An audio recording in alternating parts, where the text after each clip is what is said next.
My sister Sarah stood at the mahogany podium, her diamond necklace sparkling, under the gala lights as she pointed a manicured finger at me in the back of the room.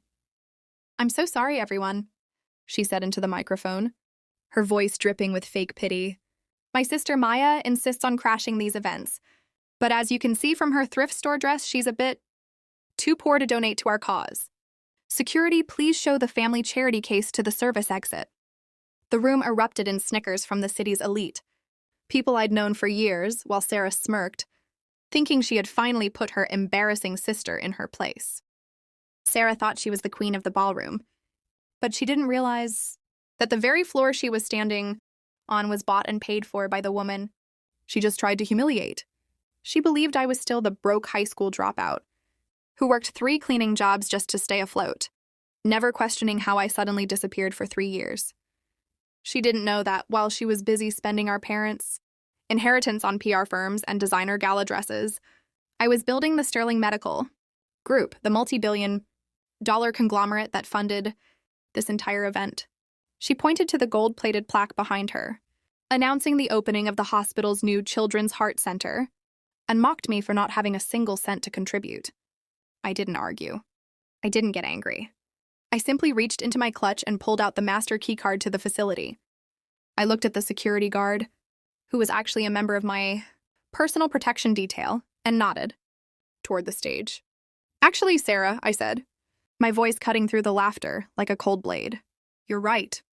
I'm not here to donate. I'm here to find out why my name is on that wing. But your name is the one on the eviction notice I'm about to sign." Before the story goes any further, take a moment, subscribe to the channel, leave a comment, and tell me where you're watching from and what time it is in your world right now. The story of my poverty was a carefully crafted masterpiece of deception, one that my sister Sarah had helped paint with her own greed. 10 years ago, our family was the pillar of the city's pharmaceutical industry. Our father had built Sterling Labs from a garage startup into a regional powerhouse, and I was his right hand, the one who actually understood the chemistry and the patents.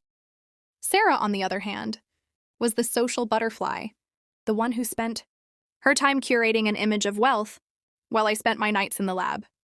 When our parents died in a tragic accident, the glow of our family legacy was extinguished in an instant. In the wake of their death, Sarah didn't mourn. She moved. While I was paralyzed by grief, she worked with a team of corrupt lawyers to restructure the family estate. She presented me with a mountain of forged documents, claiming that our father had died millions of dollars in debt and that the only way to save the family name was for me to sign over my shares of Sterling Labs to her. "It's for your own protection." "Maya," she had whispered, her eyes filled with fake concern. "You're too emotional to handle the bankruptcy. Let me take the burden." I was 22, shattered, and I believed her. The day after the ink dried, the surgical strike happened. Sarah didn't just take the company. She took the house, the cars, and even my mother's vintage jewelry collection. She evicted me from our childhood home on a rainy Tuesday, telling the press and our social circle that I had stolen from the company to fund a secret addiction and had been cut off for the sake of the family's integrity. I was suddenly a pariah, a broke high school dropout in the eyes of the world, while Sarah rebranded herself as the selfless CEO who had saved the family from her sister's scandal.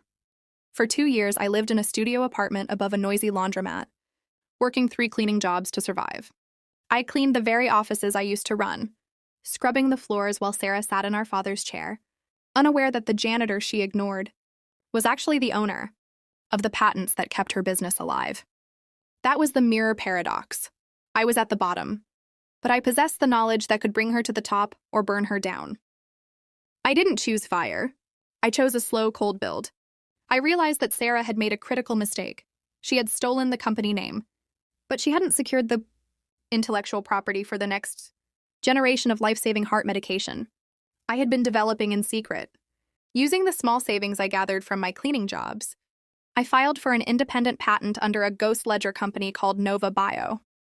I spent my nights in a community college lab, perfecting the formula while my hands were still raw from bleach. A year later, a massive international conglomerate, the Sterling Medical Group, took notice of my patent. They didn't care about my sister's drama. They cared about the science.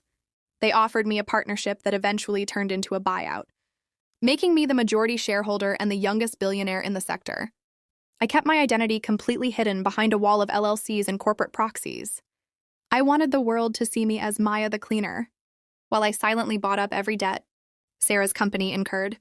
While Sarah was busy hosting charity galas and bragging about her humanitarian work, I was the one signing the checks for the hospital she so desperately wanted to be associated with. I watched from the shadows as she used our father's name to gain clout, never realizing that I had already initiated a medical shock on her business by pulling the licenses for her top-selling products. She was playing a game of checkers, but I was playing a game of permanent foreclosure. The backstory was set. I had the money, the power, and the proof of her forgeries. All I needed was the right moment to step out of the dark and show the golden child that the sister she called too poor to donate was the one who owned her future. The stage was ready, the lights were on, and the janitor of justice was about to take her final bow. The escalation didn't begin with a shouting match. It began with an invitation Sarah never intended for me to accept.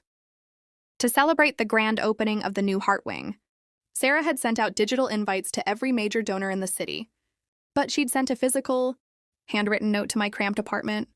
It wasn't a gesture of sisterly love. It was a surgical strike on my dignity.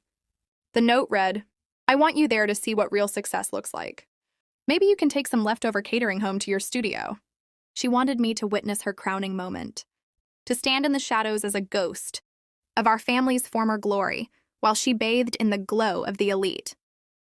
I arrived at the gala 30 minutes late, purposely wearing a simple, understated navy dress I'd found at a local shop.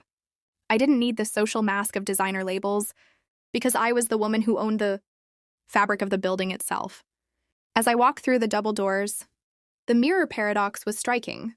Sarah was draped in nearly $50,000 of borrowed jewelry, laughing with investors who were secretly terrified of the medical shock my conglomerate had just delivered to their portfolios.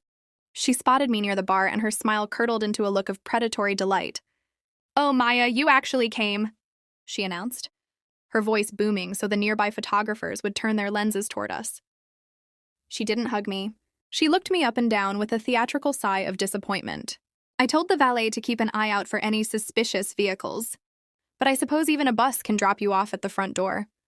The group of socialites around her chuckled, their eyes scanning my lack of accessories like they were inspecting a flaw in the marble. The escalation reached its peak during the main presentation. Sarah took the stage, standing in front of a massive digital banner that displayed the hospital's new logo. She spoke about her vision and how she had personally overseen every brick of the new wing. But then she took the status flip too far. She called for a moment of silence for our parents. And then, with a crocodile tear in her eye, she looked directly at my table. "It's a shame that my sister Maya couldn't be a part of this legacy," she said into the microphone, her voice dripping with calculated pity. "But as many of you know, some people aren't built for the pressures of high-level management. They prefer the simpler life of manual labor." She let out a soft, mocking laugh that echoed through the ballroom. I even offered her a job on the custodial staff, here so she could be close to the family name. But I suppose even that was too much work for her. The room went cold. The janitor insult wasn't just a jab. It was a public execution of my reputation. Sarah then invited the anonymous lead donor to the stage to receive a commemorative plaque, clearly expecting a representative from Sterling Medical Group, someone she could flirt with and manipulate into a new partnership. I stood up, the sound of my chair scraping against the floor felt like a thunderclap in the silent room. Sarah's smirk faltered as I walked toward the stage with a slow, deliberate confidence that didn't match the broken sister she had just described. Every step I took felt like I was reclaiming a piece of the inheritance she had stolen. "Maya, sit down. You're embarrassing yourself," Sarah hissed under her breath as I reached the stairs, though she kept a fixed, terrifying smile for the cameras. "I'm not embarrassing myself, Sarah," I said, my voice projecting perfectly without the need for a microphone. "I'm just answering your call. You asked for the person who funded this wing, didn't you?" I reached the podium and stood beside her, the mirror paradox finally coming to a head. She was the CEO who owned nothing but lies, and I was the poor sister who owned the very air she was breathing. I pulled a small black remote from my clutch and pointed it at the screen behind us. The ghost ledger was about to go public. You told everyone I was too poor to donate, I said, looking her dead in the eye while the cameras flashed. So let's show this room exactly whose money built this hospital and whose forgeries are about to tear it down. The power flip didn't happen with a shout. It happened with a click. As I pressed the button on my remote, the glamorous charity gala backdrop behind Sarah dissolved into a ghost ledger of cold, hard financial data. The screen showed the surgical strike I had been preparing for years, the original, unedited wire transfer records from our father's secret offshore account, the one Sarah thought she had successfully buried after his death. The room went from a buzzing social hive to a tomb of silence as the elite realized they weren't watching a family squabble. They were witnessing a corporate execution. What is this nonsense? Sarah hissed, her voice cracking as she tried to block the screen with her body, her golden child persona finally showing its first major fracture. Maya, you've clearly lost your mind. Security, I said, get her out of here. But the security guards didn't move toward me. They stood like stone statues at the base of the stage, their earpieces linked directly to my head of security, not hers. I'm not the one who's lost, Sarah, I said, my voice projecting with a glow of absolute authority that made the front row of investors lean in. You told this room that I was too poor to donate. But you forgot to check who actually signed the mortgage on this very building. I pointed to the bottom of the screen, where the Sterling Medical Group ownership structure was laid bare. It showed that my ghost company had purchased 51% of Sterling Labs' debt 6 months ago. The mirror paradox was perfect. Sarah had been spending her money on diamonds, while I had been spending mine on her bills. As of 9 a.m. this morning, I continued, your company, Sterling Labs, has been declared in technical default due to the, medical shock of losing its primary patents that I own personally. The investors in the audience began checking their phones, their faces turning pale as the news of the hostile takeover hit the wire services in real time. Sarah's face went from pale to a sickly ashen gray. She looked at the plaque she had been so proud of, the one naming the Heart Wing, and saw that the anonymous donor wasn't a corporate entity. It was a trust named Maya's Justice. You can't do this, she stammered, her hand reaching for the podium for support. I'm the CEO. I built this image. An image is just a mask, Sarah, I replied, stepping closer so only she could hear the janitor's final verdict. You spent 10 years treating me like trash because you thought wealth was about what you wore. I spent 10 years learning that true wealth is about what you own. I turned back to the audience, the power flip complete. Ladies and gentlemen, the gala is over. My sister's company has been liquidated to pay back the inheritance she stole from me. I looked at Sarah, whose diamond necklace now looked like a noose. You called me too poor to donate. But now you're too broke to stay, I said with clinical finality. Security, please show the former CEO to the service exit. And make sure she doesn't take any of the catering she's going to need to learn how to live on a janitor's budget starting tonight. As the guards finally moved, not to protect her, but to escort her out, the room erupted in a medical shock. Of cameras flashing, the golden child was officially in permanent foreclosure. The legal climax didn't wait for the gala to end. It crashed through the front doors just as Sarah was being led off the stage. The surgical strike I had coordinated with the district attorney's office was timed to the second. As the crowd watched in stunned silence, 4 detectives in plain clothes stepped onto the red carpet, their badges glinting under the crystal chandeliers like the scales of justice. They weren't there for a noise complaint. They were there because the ghost ledger I had just projected onto the screen contained verified digital signatures proving Sarah had forged our father's last will and testament. Sarah Sterling? The lead detective asked, his voice cutting through the frantic murmurs of the socialites. Sarah froze, her hand still clutching the commemorative plaque as if it could protect her from the medical shock of her reality crumbling. You are under arrest for grand larceny, corporate embezzlement, and first-degree forgery. This is a mistake, Sarah shrieked, her voice echoing off the marble walls of the foyer. My sister is a liar. She's just a bitter cleaning lady who made up these numbers. She looked around the room, pleading with the investors and friends she had spent years trying to impress. But the mirror paradox had flipped the script. The people who were laughing at me 10 minutes ago were now stepping back, hiding their faces from the cameras to avoid being associated with a golden child who had just turned into a convicted felon. I walked down the stage steps and stood directly in her path as the detectives moved in to cuff her. The numbers aren't made up. Sarah, I said, my voice calm and steady, the glow of my victory finally manifesting in absolute peace. I didn't just spend 3 years cleaning floors. I spent 3 years auditing your every move. I know about the offshore account in the Caymans. I know about the $2 million you siphoned from the hospital's construction fund to pay for your Influencer of the Year campaign.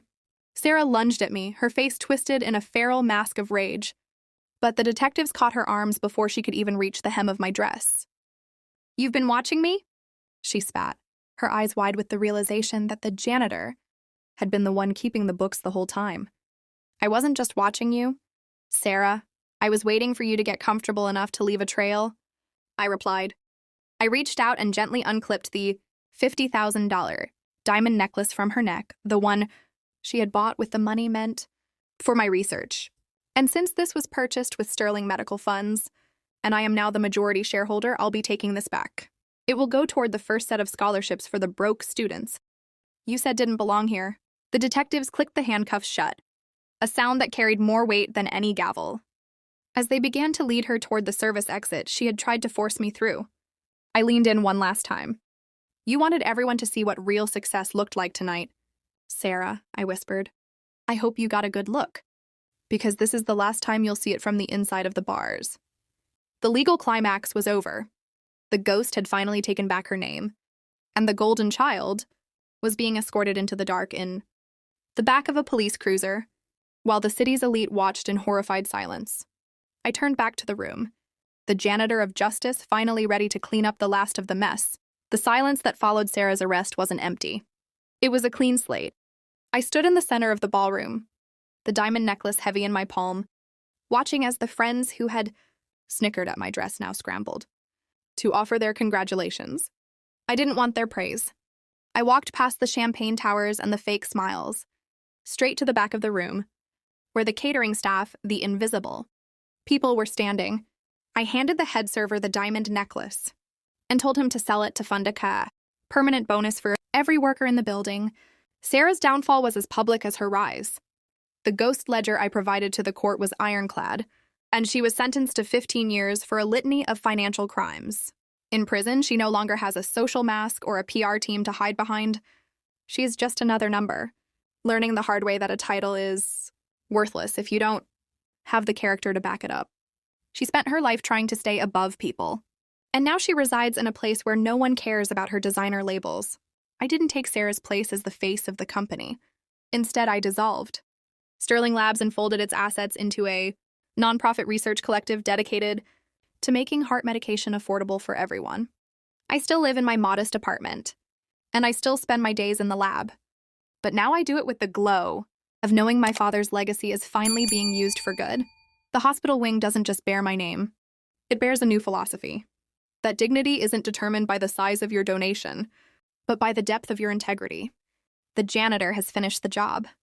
I've swept away the greed, the lies, and the sister who thought I was too poor to matter. I am Maya, and for the first time in 10 years, the family name finally shines with a light that is real.